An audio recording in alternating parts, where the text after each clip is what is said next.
Good afternoon, everyone. Welcome to another edition of Awaken the World Sunday Live Q&A. Today, Sunday, April 29th, via the Awaken the World YouTube channel.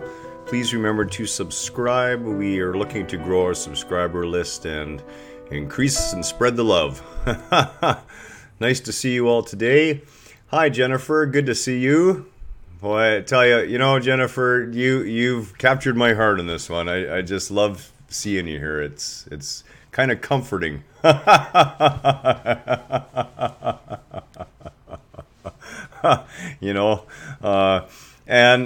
Believe me, I would do these videos, to be honest, even if there was nobody here, because I believe in this in my deepest heart, that raising consciousness, that supporting each other's growth, supporting each other's understanding, helping each other through our perceived suffering, and working towards higher and higher exploration of ourselves is the only way that we as a species are going to survive. Hello, Cindy. So nice to see you as well. Kelly is downstairs with our friend Sharon, who is also part of the group, and they are staining what I hope will be a beautiful handmade wood desk that I'm making for her. She came to us and she was talking about the need for a desk, and she was looking at one that was nearly $400. And keep in mind, Sharon is the one we kind of gave the heart attack to when we took her snowshoeing in the Alpine.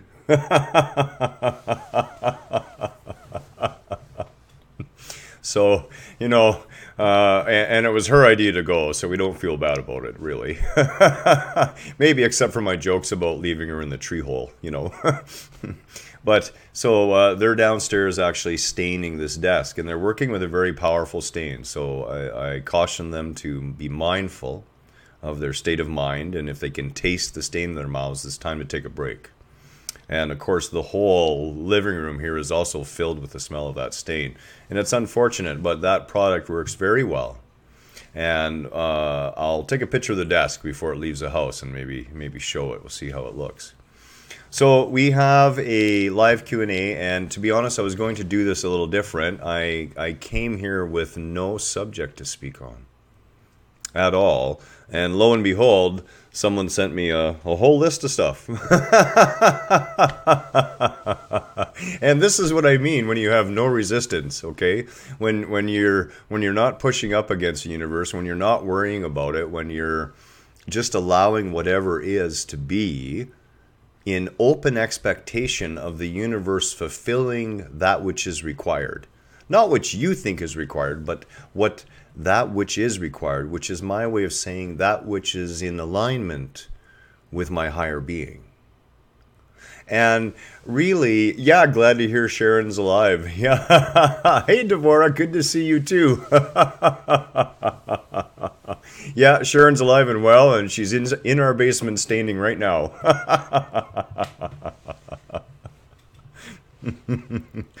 And I'll make sure I tell Kelly that you said hi, Deborah. So we are going to talk about a number of things, and the first thing we're going to talk about, and this should be actually really interesting today, and we're going to cover off just a tiny bit about death, because Sharon had brought up with us that, she's, after this heart attack, she's, considering her own mortality in this form. And as I explained before, we do that because at a subconscious level, we know we're divine, powerful, spiritual beings having a human experience and will never die, that we're eternal. But there's this cognitive disconnect, as at the egoic self sense of I level, there's a realization that, wait a minute, I'm not like Superman. I'm going to die.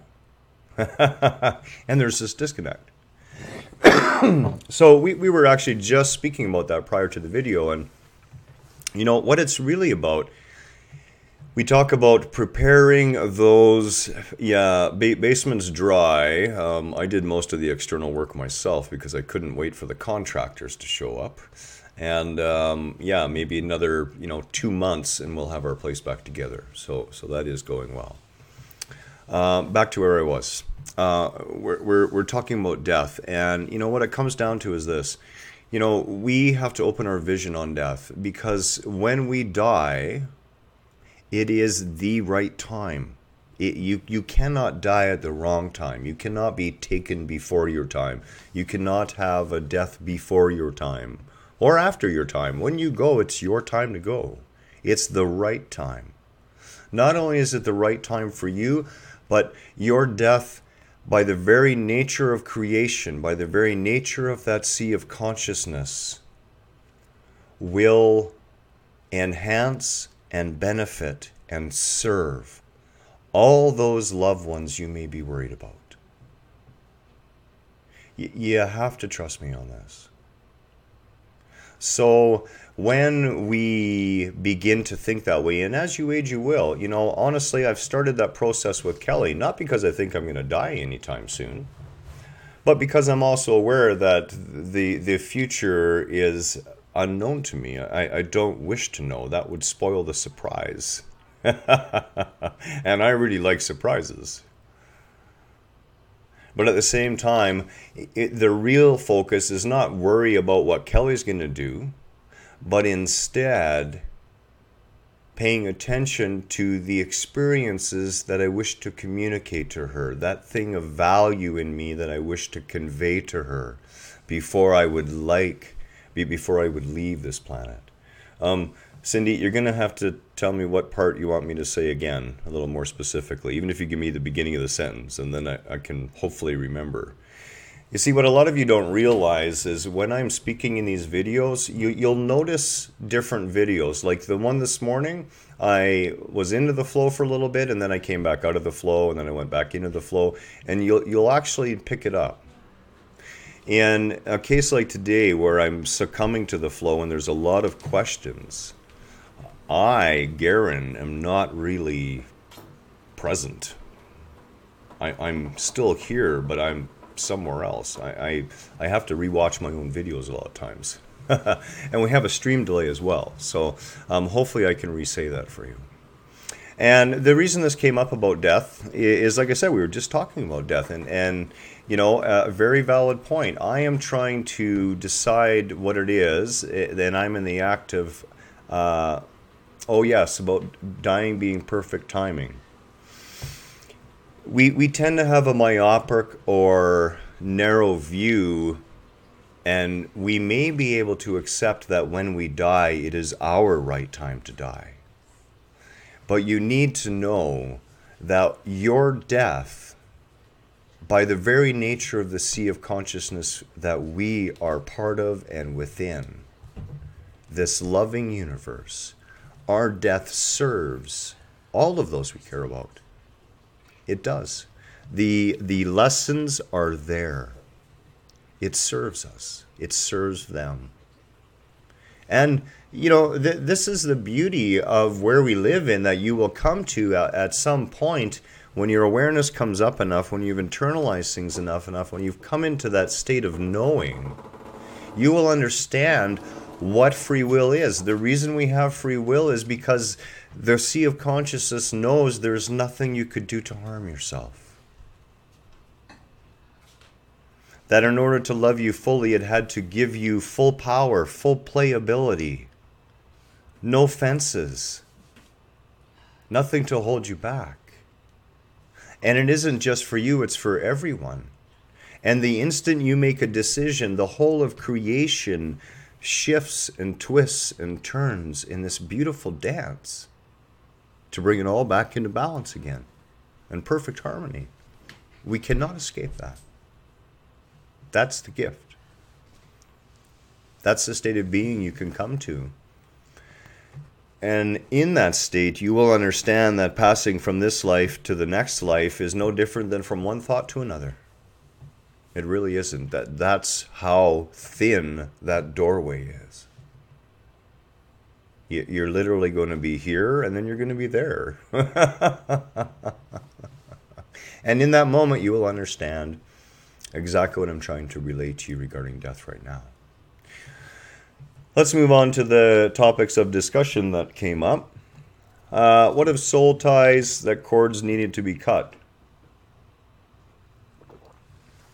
From what I understand, we all have known each other in other lifetimes. Well, we've kind of answered that, but not answered it. And you know what? Everything is definitely worthy of a redress. And as I said, nothing happens by coincidence.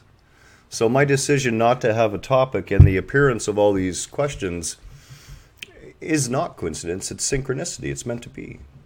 So let's talk about that for a minute. There's no such thing as soul ties or cords because we are all infinitely linked to each other.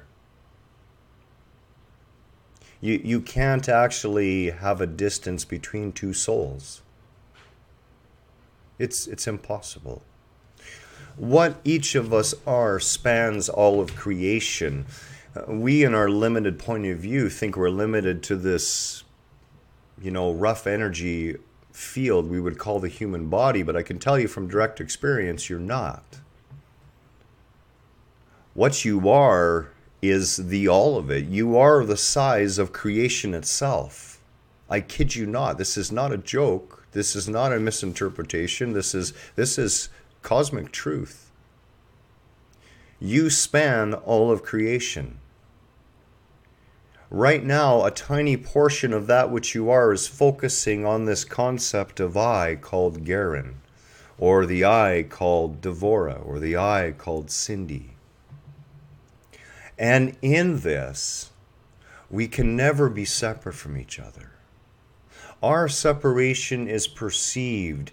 These ideas of us being attached to others and not attached to others are all about perception and vibratory state. Now, absolutely will you run into people in your life who you are meant to. Why? Because everything is synchronistic, and some will affect you more. Their vibratory state will resonate with you in such a way. And yes, sometimes there could be a completive aspect to it.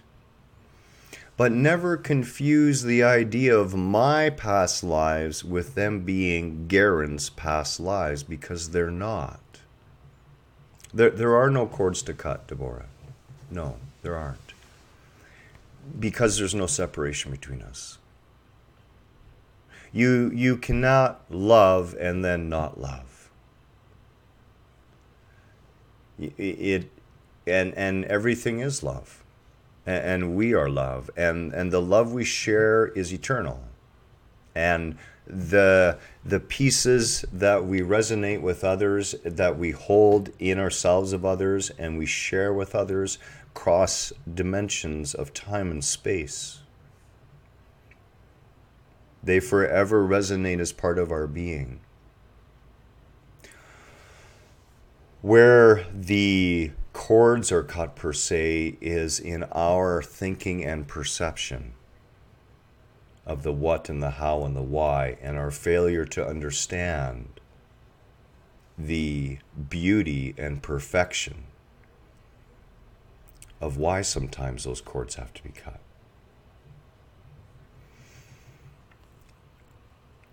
What we feel that we know of another in another lifetime is not Garen's past life and Kelly's past life. What it is resonant vibrations of completive aspects of the higher self that it has intentionally manifest these two new egos in order to complete something from another manifested set of egos.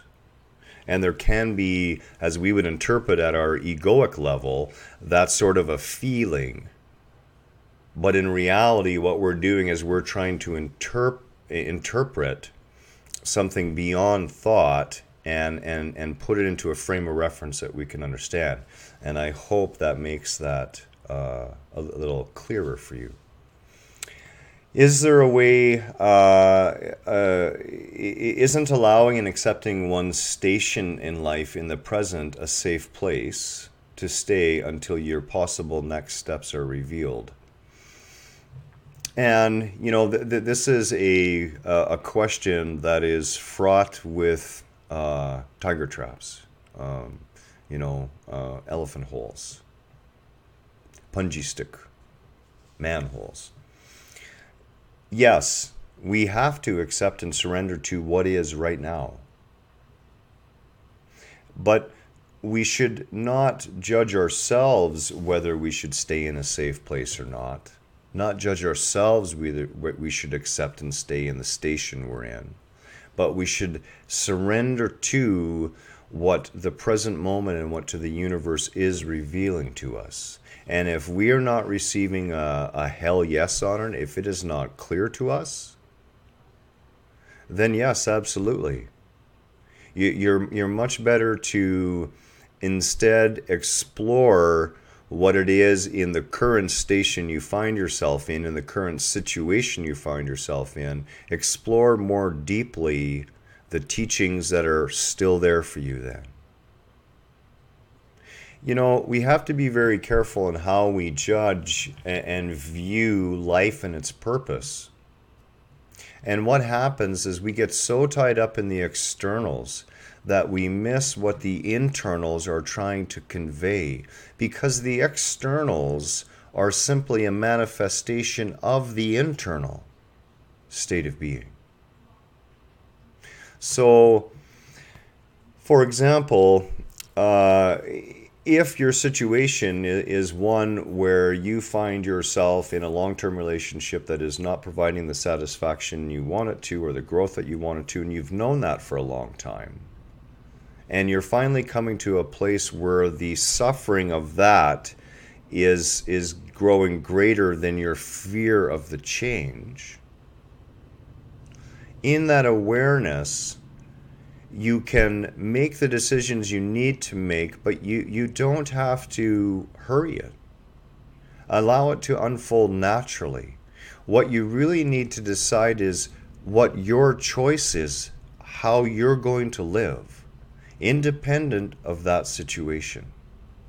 See, acceptance of what is and surrendering to what is does not mean it is not changeable. What it means is you cease focusing on the things within it that you find negative, and you put your intention and time on focusing on that which your choices represent you want to create. Those things we fear about dealing with will fall away naturally. Relationships that aren't working anymore will fall away naturally. You don't have to drive life like that. The universe has your back. All of the sea of creation is driving your existence. All you need to do is choose who and what you want to be, to accept and create the boundaries of your being in relation to others and how you react, to keep your vibrational state, and to hold yourself as a sovereign being, which means being authentic with yourself. And if someone else comes into your state and their vibration is causing your vibration to fall, and they are negative and they are not ready and they are not there, it is up to you to make the choice what you're going to do, not beat them over the head to change. Choose for you. Hello, Sue. Thank you.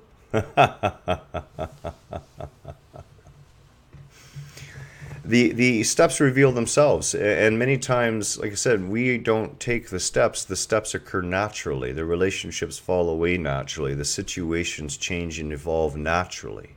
And they do so out of our intent and out of our mindset. That which we choose to think about, that which we choose to speak about, and that which we choose to take action on. Yeah, the universe always has our back. Always, always, always, always. It cannot not have your back.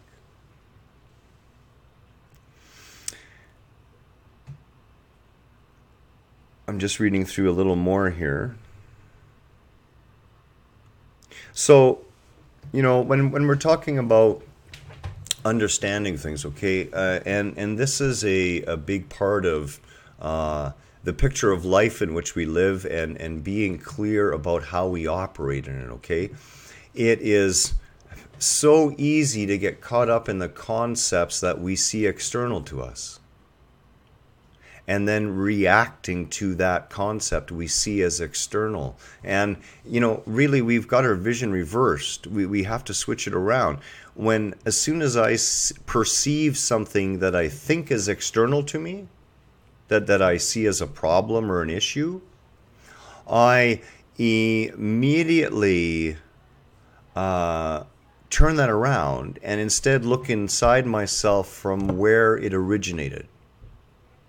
Not out of a desire to cut it off or push up against it, because you have to love your own creation. See, this is part of being a conscious creator. This is part of learning to be that conscious creator, that conscious responsible creator. It is understanding that your creations must be loved. I mean, we would want our creator to love us in our perceived imperfection. Right? I mean, we're grateful that in the eyes of the sea of consciousness, there are no imperfections. We need to see the perfection in everything we create, including the thing that egoically you hate right now. And boy, this is a tough one for people. It really is. I'm going to say this again.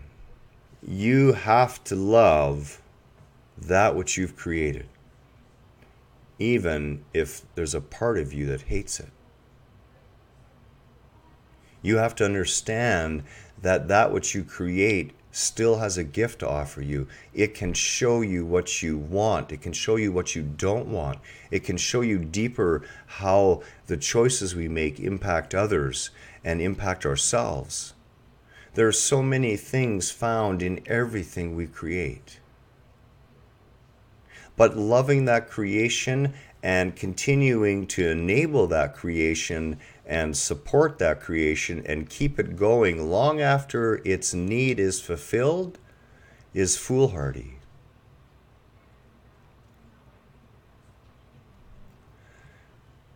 When I say we turn our back on that creation, if that creation is a relationship, I'm not saying you turn your back on the relationship, but you come back to living and choosing for yourself.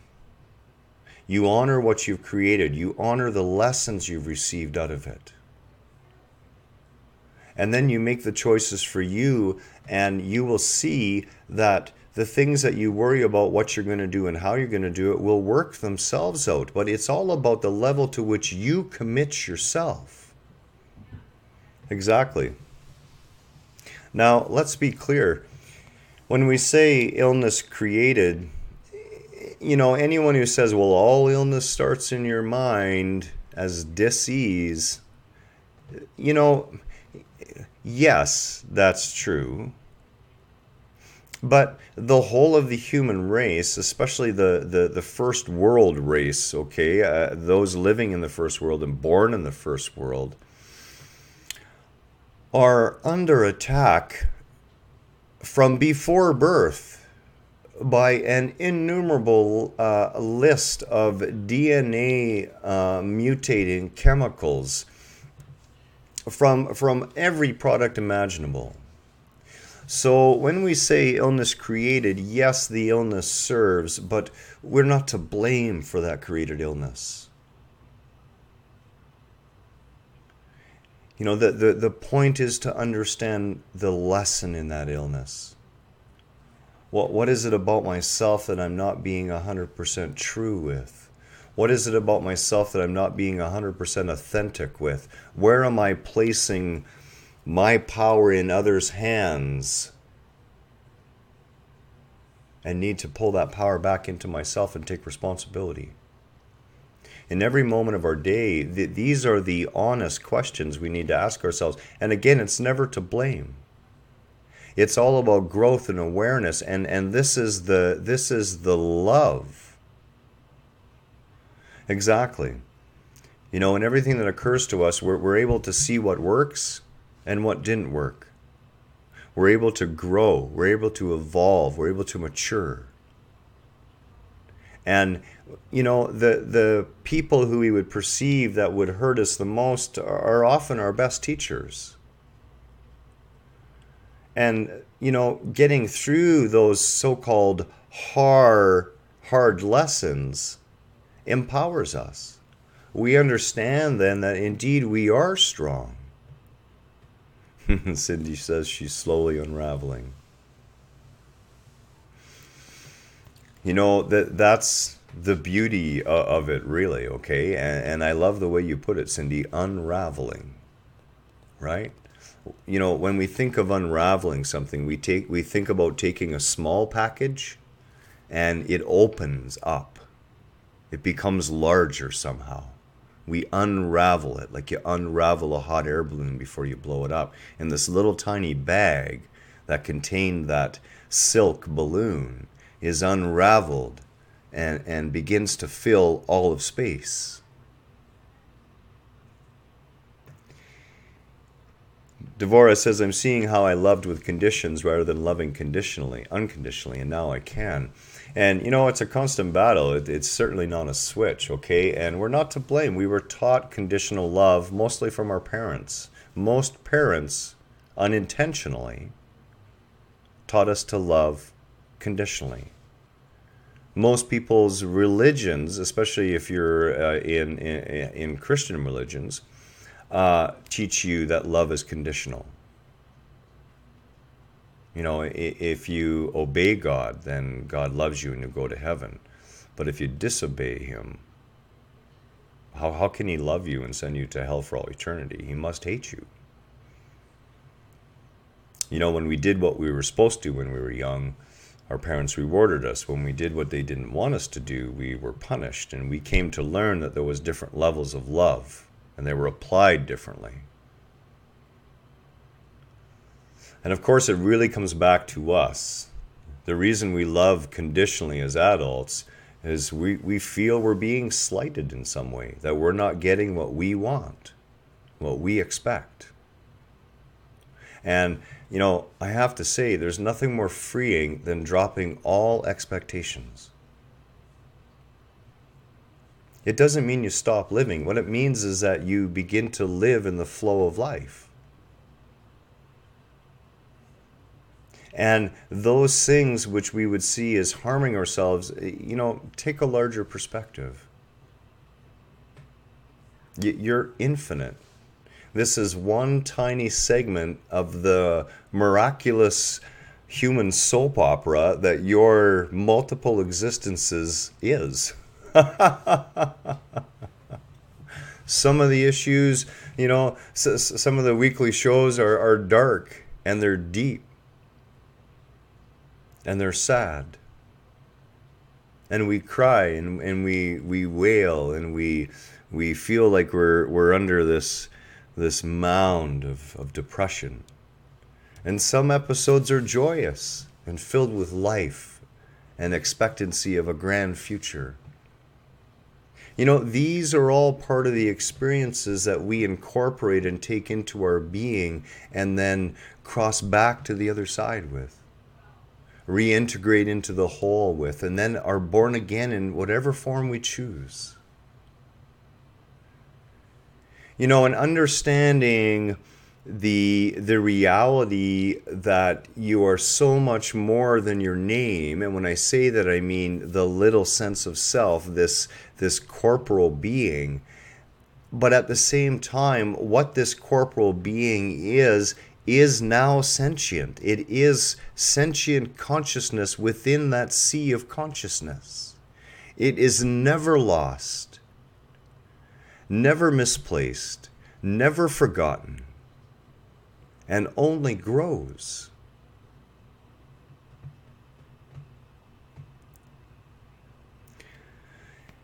Yeah, as I said in the earlier question, there are no ties to cut between each other because we are all infinitely connected and we remain so at all times.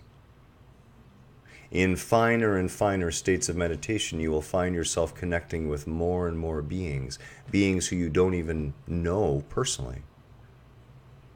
And in more rarefied states of Satori, you can actually experience the presence of 7 billion other aspects of creation here on the earth. You can sense that presence. You can sense that mass of life, of conscious creating. And this is the core that we have to remind ourselves of every day, that everything we see around us is a remnant. Everything we see around us is a monument, a symbol. It speaks. And we should listen. But we don't need to keep the symbol alive if the symbol isn't working anymore, or if we've moved past that, if we've gotten the message. Then you're out on your journey looking for that next sign that's coming along. Where does this all begin? Well, of course, it all comes back to stillness. It really does. A stillness of being, an acceptance of the moment. Not using the moment as a way to get to some future point. And the more you let that go, the more psychological energy in thought processes, it disappears. The more open the mind becomes. And I'm working on a new concept to achieve a quieter mind even outside of meditation. And what it really comes down to is this, okay? Over 50% of the thoughts in your head involve what other people have to think or say about things. That they involve perceptions regarding somebody else. My sister said this, my mother said this, my brother said this, Tommy said that, Frank did this. If you can drop all of those, your mind will literally be 50% empty at that moment. I'm not kidding you. If you can drop your opinion about what other people may be thinking about or what other people say and just allow them to have it without you having an opinion, your head is 50% more empty. And out of that 50% that's left, about 25% of that is regarding either the past guilt or future fear about situations from any time. It could be from a long time ago or from yesterday. And if you're willing to let go of the fear and the guilt and understand that the guilt does not serve you and that the fear is illusory, it does not exist, it only exists in your thought processes, in your perceptions. Now your mind is 75% empty most of the time. This absence of thought will lead you to an opportunity where you will still find yourself thinking, but your thinking will become more focused. You will be able to contemplate on a subject of your choice more readily and more deeply without being drawn away by these subsidiary thoughts that we always have in our head. And if you need to talk about a number that represents, okay, they say that, if we average between the two genders, you're talking 70,000 thoughts a day. You're dropping 35,000 thoughts a day just by stopping caring about what other people have to say or think about you. That is a huge number. Meditation suggestions for opening up to the sea of consciousness. I'll share my favorite one with you, and it's very simple. I go outside, find a place under a tree, anywhere where you can connect with nature or ground yourself. A quiet room, put on your favorite non-vocal music if you wish, and get into a very comfortable position. I like to use a little tiny Japanese bench that has a slight forward rake to it, and then I sit in a Eastern meditative position where my legs are under the bench, and I'm actually kneeling with my back upright. Very similar to camel pose. And in that, I find it very comfortable and very easy on my spine. And then you simply chant Om with your breath and allow the vibrations to begin to build with you. And, you know, we all want these things to happen really quickly. And I want them to happen really quickly for everyone. I really do. And the first road in the method that I'm trying to develop to help everyone is that you let go of other people's opinions of you. Cease to care. You know, the only way I can put it to make sure everyone really understands is stop giving a shit about what someone else has to think about you. Because you don't have any control over it anyways. And it's not your responsibility. It never was. You can drop that 50% even. If you can just let go of that 50%, your mind's going to be so much more empty. And the purpose of meditation is not to reach a goal. The purpose of meditation is to listen, to become still enough to hear the constant whisper of love from within ourselves that is always speaking to us, always comforting us, always letting us know that everything is just okay. And in those moments of meditation, you will begin to feel a peace, and you will begin to enjoy the meditation for the peace it brings you, for that stillness, for that extra boost of energy it gives you. And not only that, your body will thank you. You will enjoy lower blood pressure. Your body will heal more quickly. We always have to look at these things and be very careful, because as with anything, the ego is amazing at twisting things to you know, create what I call spiritual ego. Awesome, Sue. Smiling and feeling the love right back at you.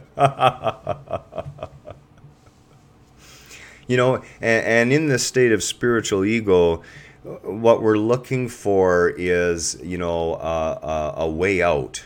You know, a way to avoid, a way to not have to accept, but to go around, a way to not quite surrender everything, to still try and hold some control.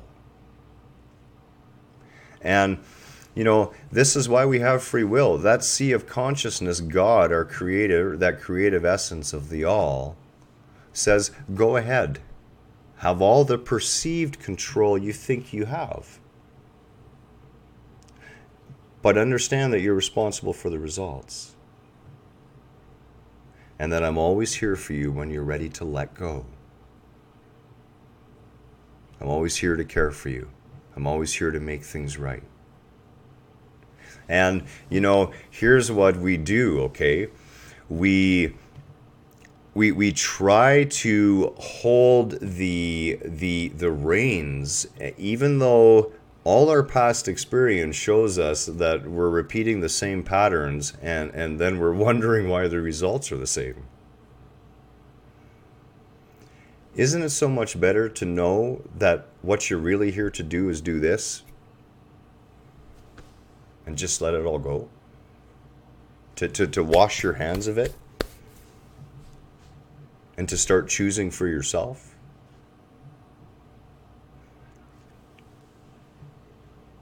Because God has your back. The sea of consciousness will never let you down. That there is no part of your journey that can be not completed, not turn out right. There's no mistake you can make. And yeah, holding on is hard. Let me tell you, you know, come on. Alpha male, you know, you got to remember who I was, right? Alpha male, 217 pounds at my peak, amateur bodybuilder. You know, I was essentially a military sanctioned hitman. I had an ego about 50 miles across.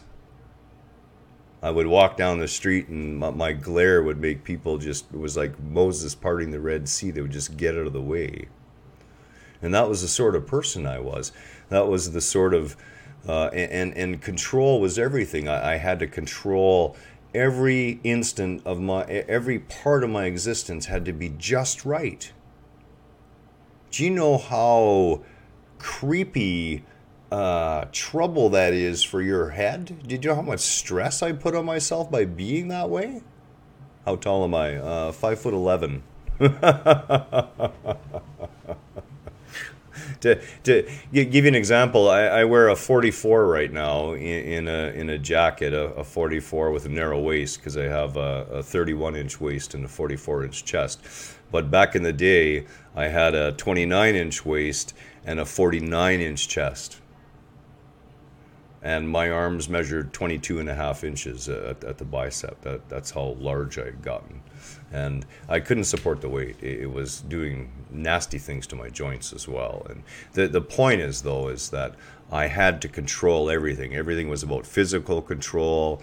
You know, everything was about controlling everyone around me and controlling every situation in my life. And in that, it drove me right to the point of suicide before I was willing to let go of that control finally. Cindy, I'm very glad that the technique is working and letting the pain pass through. You know, pain can be one of the grandest teachers, and yet I personally know it can also be a very tough experience. And understand that the universe will never give you more than you're capable of. And we know how strong you are. We really do. Yeah, control is too freaking heavy. It really is. And the more we try and control, the more we move out of that state of stillness, and the more we move into a state of constant agitation, which leads to more problems within our body, within that field of energy. You see, there's a reason why I keep bringing up the concept and the idea that your intelligence system alerts you over and over and over again. The reason it does this is because it knows that those dissonant vibrations we feed this form are what vibrates it apart. And we have the power to change that state of being. Now, that doesn't necessarily mean survival in this life. But what it can mean is a new level of awareness that you're taking forward into your next journey. A magnificent accomplishment for a being in this life. That's the, you know, I have seen the most close-minded, hardest people become the most open, gentle, loving individuals through their acceptance and dealing with pain. And there is a profound gift in that. Sue says, yeah, she went to an open church, and it was so strange watching the way fear was fed. And we see this everywhere. And, you know, I was a person who used fear too. I mean, fear is a powerful weapon.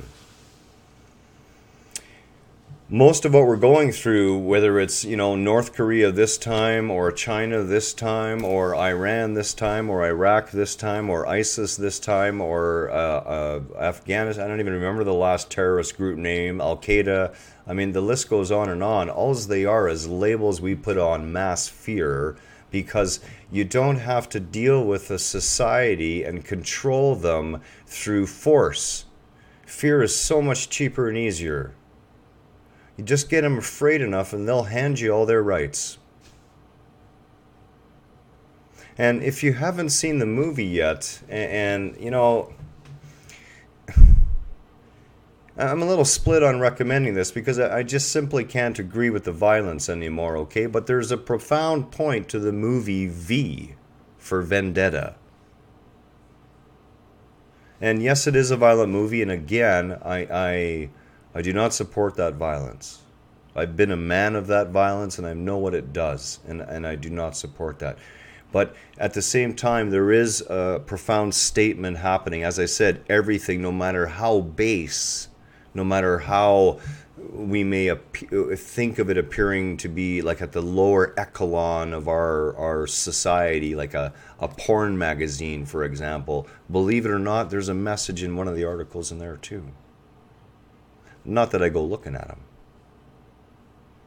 but I prefer, to choose higher sources for my messages. And that's the knowing, is that no matter where you're in, no matter what state of consciousness you're in, whether you're in a state of reading porn mags or in a state of reading, Plato, the messages are still there. Yeah, and certainly pain is not just about physical pain. Pain is about all the pains we feel, all the perceived pains.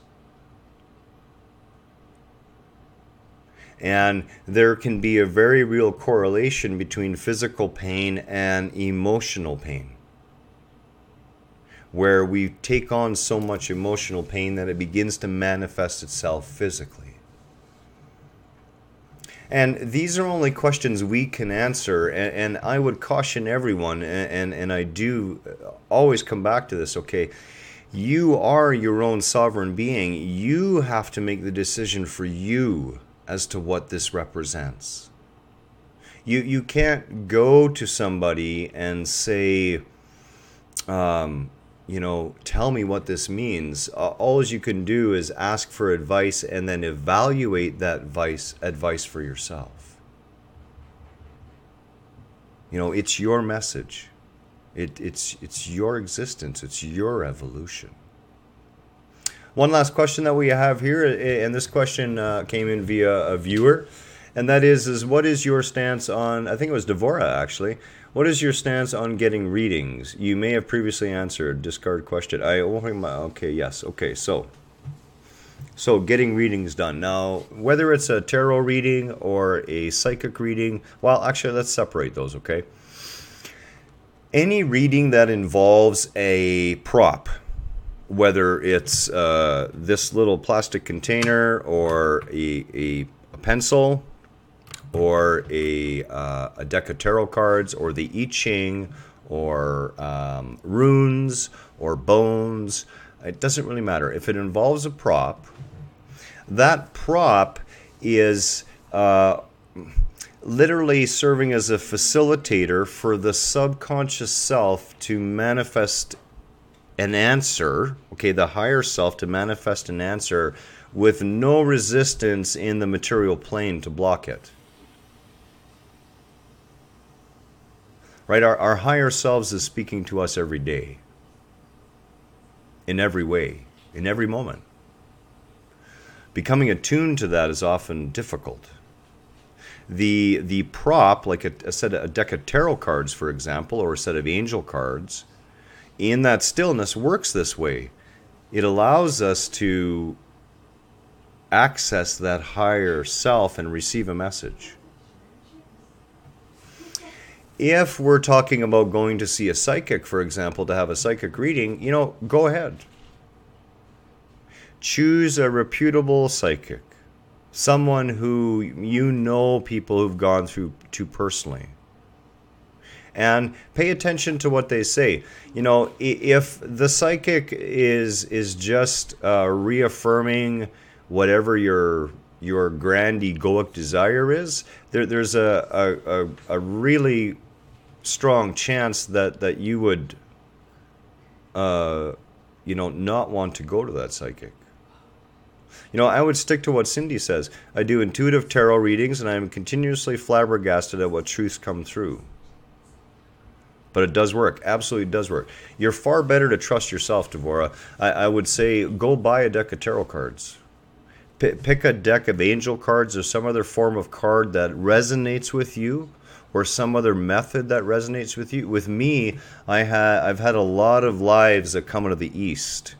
I have memories of my higher being have a number of lives coming out of the East, and I'm very much attached to the I Ching. So I use the I Ching as it is designed, as an oracle, as a book of divination. And it works in exactly the same way that deck of tarot cards will work. And if you stay open and objective with yourself, as Cindy says, you will be flabbergasted at the truth and the communication that will come out. You know, by all means, go to an expert once. Go to someone who does it for a living one time and enjoy it. And understand that future prediction is only based on current vibrational states and possible future vibrational states. Our future is set in stone and yet not set in stone. Yeah, Cindy mentions a very valid point. Oftentimes, there's too much of our egoic selves in the way for us to do a really good divination on ourselves. And this is where it can be helpful to work with someone. And, you know, here's a suggestion. There's no reason why, you know, Devora, you couldn't maybe talk to Cindy about her reading. Because readings don't have to be one-on-one in the same room. They also transcend time and space. And maybe Devora could offer a reading back to Cindy. Aha, there's a thought for you guys. That's it for today. We're going to wrap things up. Much love to you all. We have a couple of great subjects coming up next week, as well as, like I said, about another 10 days of our really hard work, and then things will balance out, and we'll get back to, you know, making sure we're fully live and aware at all times. Much love to all of you. We hope you enjoy the Sunday afternoon and hope you continue to grow in conscious awareness. And again, please feel free to contact us if you need to set up a video meeting. We're having a little hard time with scheduling now. We're mostly free early in the morning. That's really our best time right now, but we can of course talk. Take care, and again, you know, be at peace. Look for that candle within yourself. It's always there. Always. Have a wonderful day.